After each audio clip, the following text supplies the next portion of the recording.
I'm going to talk about Chapter 6, and I look at this, I see this as being something kind of in two parts. One part is kind of text-based, it's about principles of taxation or the design of the tax system. And then the other part is about the application of taxes within a market. So it's about modeling or our supply and demand framework. So I'm going to approach it from these two different angles. So I'm going to start here with the more textual kind of stuff, terminology and principles. But I've included in my notes, something that is not in the text that I think is, or not directly in the text, that I think is pretty neat to think about. It's a quotation from John Maynard Keynes, kind of a big deal in economics.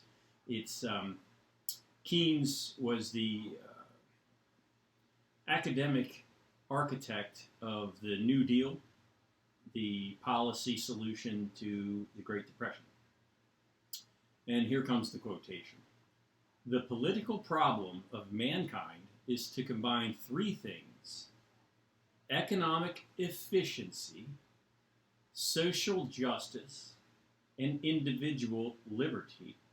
The political problem of mankind is to combine three things: economic efficiency, social justice, and individual liberty. I think in current events we're hearing a fair amount about social justice, right? I'm hearing about it all the time. I don't know what year this quotation came from. I don't remember where I got it, just who said it. But the general theory that he wrote, the architecture that was the policy solution to the New Deal, was in 1936. So it's somewhere around that time frame is when he said that, yet social justice is a current event, isn't it? Normally, typically, in most textbooks, there is a balance discussed, but it's between two things: efficiency and equity, or efficiency and equality, which are used interchangeably. Equity and equality. Used to be textbooks more often use the term equity, which means fairness. Now more often they're using equality, which also means fairness. But there's an implied difference, I would say, in what we mean by those terms and what we mean by fairness, even, because there is equality of opportunity and there is equality of outcome. So I think more often when we're talking about equality of opportunity, we use the word equity, as in everyone has an equal opportunity. And I think more often when we're referring to equality of outcome, we use equality, because that's a measurable outcome as to who got what, or if things are equal or are unequal. So again, economic efficiency, social justice, and individual liberty. And typically that nice three-way trade-off is summarized in only two ways in textbooks, between efficiency and fairness. Why am I interchanging fairness with these other two things? Well, social justice is about fairness, right? It's about equity. So back in the 30s, Keynes was talking about a three-way trade-off between efficiency, getting the most out of our resources. To do so, we might have to give up some social justice. To achieve social justice and efficiency, we might have to give up some individual liberty. Or if we wanted to maximize individual liberty, we might have to give up social justice or perhaps economic efficiency. So he was focused on a three-way trade. In my mind, I see one of those, I don't know what the game's called, but you see it at Cracker Barrel, one of those triangular boards with the holes in it, just a triangle that's a plane then, and that pivoting on one point in the middle, you're talking about a balance of three things, trying to get the most of one thing. Well, somewhere to get more of one thing, one or two of the other things have to fall. And if you think about that, individual liberty, social justice, and efficiency, through this discussion, I think you'll find the discussion more interesting and more thought-provoking. I know I sure do. So, in effort to balance these three things, we, the people, have a tax system. It's not just for that purpose. It's to raise revenue for governments. That's the primary purpose of a tax system. But how we do that, we can address those three things with the tool of a tax system. So I start off with types of taxes, and there are all kinds of types of taxes, and there could always be more types of taxes. It's like George Carlin's infinite list of impolite terms, which was a list of cuss words. George Carlin was a comedian who's now dead. He always called it his incomplete list because at the end of every show, somebody would walk up and say, "Hey, you forgot," and I can't really say the rest, another cuss word. Well, taxes are like that too. It's always going to be an incomplete list. All right, but these are some of the big ones. Okay, corporate taxes. An important takeaway from these taxes is who levies the tax. That is, which level of government applies the tax. Okay, there are three. I kind of argue 4 levels of government that we might all face. When we say the government, we're generally referring to the federal government. We're all subject to the rules of the federal government. You and I, we're all subject to that. The next level is the state government, which in the United States has a great deal of power and authority. They are the United States. So here in this country, the state government plays an important role in our lives and has a fairly strong power to tax. But then there's a local government that we often forget about, I think. In Maryland, there are 23 counties in the city. Those are municipalities. In the United States, there are, as a rule of thumb, just call it rounding somewhere, I don't know the exact number, 3,000 counties. There are 3,000 separate municipalities, all each with their own ability to levy taxes and to create rules or laws. And so those are 3 levels. I would argue for a 4th level, and that would be really close to home, our homeowners associations. I'm a member of 2, and because we have a little beach place gives me a place to go for my summer job, and they have they call them homeowners association fees. Essentially, that's a lot like a tax. They have rules that you have to follow, and they can choose how to levy these taxes. There's participatory roles for people in the homeowners associations. So I would venture to say it's fair to call these a 4th level of government that a lot of us do face. Since you have these 4 levels of government and then all these types of taxes, there are a lot of combinations that could yield different results, which we're going to explore. So the first kind of tax on my list, applied by really all 3 of those levels of government, maybe not in all counties, but in some counties, that's the corporate income tax. So if you're registered as a corporation, you face federal and state taxes. I don't know about in all 50 states. You do in the state of Maryland. And you may face county taxes, a corporate tax for the county in which you are incorporated. So that's one type of tax, and that's levied on corporations, hence the name. Another type of tax that's important that we've already mentioned, I know we've already mentioned, in relations to externalities, that's called an excise tax, E-X-C-I-S-E. An excise tax, also known as a sin tax, is something designed to discourage the use of a good or service. So it's taxed not just to raise revenue. In fact, by my experience, usually the reason it's taxed, the argument is, or the statement is, well, it's not being taxed for revenue, it's being taxed to stop people from doing this. Example that I remember very well from the 90s is cigarettes. Taxes on cigarettes are designed to discourage the use of cigarettes. However, they also happen to raise revenue. They also happen to be very efficient because cigarettes are an addictive thing and people will continue to consume cigarettes even when it's taxed. So the government gets actually a great deal of revenue from a tax on something like this. Fairly high yield of revenue on a tax of something like this. So it's very efficient, but you're taxing something that people are addicted to. We'll explore this later, but in models, don't worry.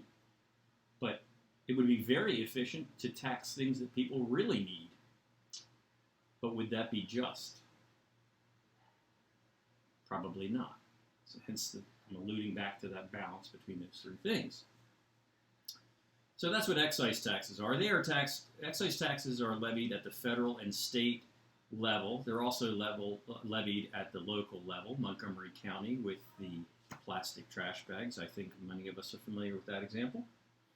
I believe the plastic soda bottles in Baltimore City, I think that's what the tax came down on. These are excise taxes at the local level. Income taxes we face from the federal government, state government, and local government. You may not know that in Maryland, but you do have a local income tax in all 24 of Maryland's municipalities. It's just the state withholds it from your paycheck. So if you look at a pay stub, you have your federal income tax deduction. Then you have your Social Security income tax deduction, which is called FICA, F-I-C-A. You might see that on there. That's what that is. That's your Social Security payroll tax. Then you'll have state taxes withdrawn from your paycheck. And here I am telling you that there's a local tax. That's because if you ever file your own taxes with the state of Maryland, when you do that, that's when you see that what the state does is they know which county you live in, and your county has a tax rate. So the state takes out their taxes, and they take out your county taxes, and then they remit your county taxes to your county government without you even being aware of it. But it's listed on your pay stub, at least everywhere I've seen. It's listed on your pay stub as a state tax, but it's actually your county tax. And if you Google Maryland county income tax rate, you'll see that each of our counties has its own tax rate. I think most of them, last time I did my taxes was a long time ago, but most of them are in the range of like 40 to 55% of the state tax rate. So whatever your state tax rate is, multiply that by, like I said, 0.4, 0.45, whatever your county is, and then the state will take theirs plus that product, and that will be listed as your state taxes, but that product is going to your county. And just to be clear, an income tax is tax on income.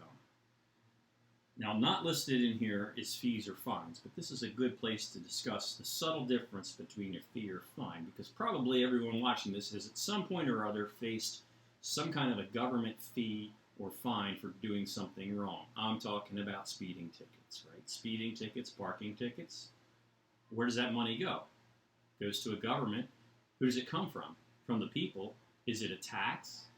Well, it depends on the political spin of the day, whether or not it's a tax. I don't remember who said this, but there's a nice little quip that describes this difference, if you want to even call it a difference. A fine or fee is a tax for doing something wrong. A tax is a fee or a fine for doing something right. I like to put that in with income taxes because you pay income tax for going to work. You're supposed to do that. You pay a fine for getting a speeding ticket. You're not supposed to do that. Both of them are you paying the government. Isn't that interesting? I know it is. Then the next piece that I have is property taxes. There's no federal property tax. Property taxes are levied at the state level and at the local level, depending, of course, on which state a person might live in or which county they might live in.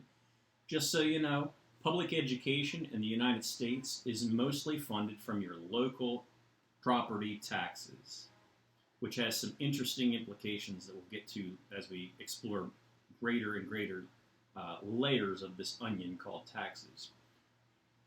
Sales taxes are my next piece. There is no federal sales tax.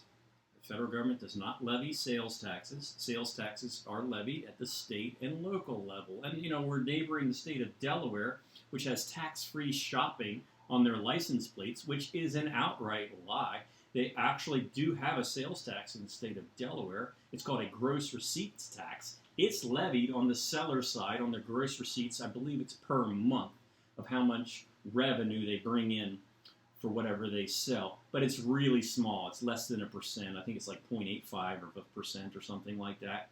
So it's pretty much an outright lie to say tax-free shopping on their license plates. You are paying a tax when you go shopping in Delaware. It's just being levied on the seller, and it's a lot lower than our 6% in the state of Maryland, which is levied on the consumer. When you go to the register, you buy something for $100, costs you $106. That's the 6% sales tax being levied on you, the consumer. But as we explore our model, we'll find out that you don't just bear that tax. It's shared by you and the seller. So in Delaware, where the tax is being levied on the seller, guess who's sharing that? You are the consumer. But semantically, it still works for the license plates. Local governments, municipalities can apply sales taxes too. In the state of Maryland, I believe we call it a sales tax, and I believe it's so. I don't stay in hotels in Ocean City because I live down there in the summer and have my own place there. But there is an extra tourist lodging kind of fee that they have set up for the town. Actually, that municipality can levy that tax. The state of Florida does this a lot in their municipalities, where they apply taxes on like hotel rooms or restaurants, a separate tax that is not state imposed. I